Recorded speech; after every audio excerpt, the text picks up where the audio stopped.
Ja tu skaties šo video, visdrīzāk tu esi uzsācis smago metālu izvadīšanas programmu. Pirmās 7 dienas mums bija sagatavošanās, mēs sagatavojam izvadu orgānus, kas ir ļoti būtiski, un no 8. dienas mēs sākam izvadīt arī smagos metālus. Un tad mums nāk klāt vairāki produkti, un daži no tiem ir kā piemēram lapačo tēja un koriandra tinktūra. Es parasti darīju tā, ka es no rīta pieceļoties uzreiz uztaisu lapačo tēju. Tātad te man ir karsts ūdens, es iebēru 2 tējkarotes lapačo. Tas ir tas pats skudrukoks. Es iebēru lapačo un atstāju, lai ievelkās. Un tad, kad temperatūra kļūst tāda patīkama dzeršanai, nav vairs karsta, tad es daru tā pusīti ieleju krūzītē, otru pusīti es atstāju vakaram. Un tad tajā tējā es varu pilināt koriandra tinktūru. Bet ir arī tāds variants, ka mēs varam šo lapačo tēju aizstāt ar skudrukoka mīzu, ar mūsu pašu skudrukoka mīzu. Un arī tas process ir pavisam vienkāršs.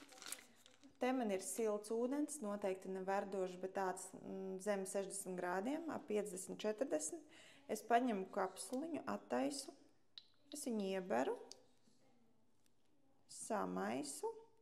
Un principā šeit arī mēs varam likt iekšā šo te koriandra tinktūru.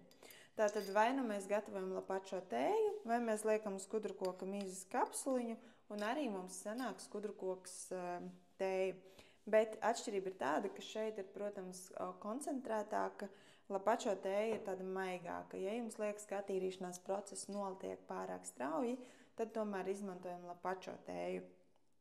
Bet ir vēl būtiski, kad mēs lietojam šo visu. Mēs sākumā izdzeram 30 minūtes pirms ēšanas, izdzeram spirulīnu un chlorellu, nogaidam 30 minūtes un tad mēs dzeram šo tēju. Šo tēju. Parādīšu vēl arī, kā es ielieku koriandra tinktūru. Sākumā es sāku ar mazākām devām, ar 10 pilieniem. Piemēram, es zinu, ka es dzeru šo. Es tātad iepilinu tūliņ. 1, 2, 3, 4, 5, 6, 7, 8, 9, 10.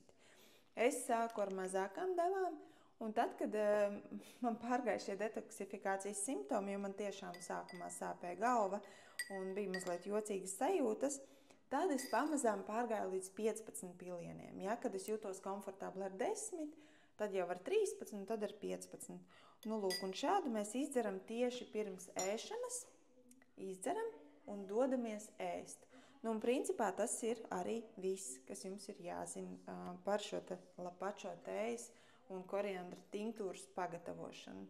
Tā kā lai tev viss izdodās, bet ja ir kādi jautājumi, noteikti raksti un jautā savam mentoram.